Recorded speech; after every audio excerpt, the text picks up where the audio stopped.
দাঁড়াও অন হয়েছে দেখেন দিকে যান অন হয়েছে তো এরা হ্যাঁ হয়েছে খামারি ভাইয়েরা এই গরুটার প্রচুর পরিমাণে অ্যালার্জি আছে এই অ্যালার্জির জন্য আমরা র্যানামাইসিন ইনজেকশন আর এটিস্টামিন অ্যালার্জির ইনজেকশন দিচ্ছে আশা করি এতে আর কি এই অ্যালার্জিটা ভালো হয়ে যাবে তো দেখুন আমরা কিভাবে ইনজেকশনগুলো দিব দাঁড়াও দাঁড়াও এই যে দাঁড়াও এই বড়ি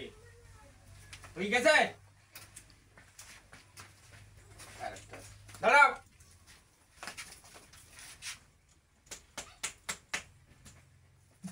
হয়ে গেছে শোনা হয়ে গেছে ওই সাইটাবে কাটলি হবে হ্যাঁ মাথা নাড়া যাচ্ছে দাঁড়াও কেটে দেবে লালে ভাইকে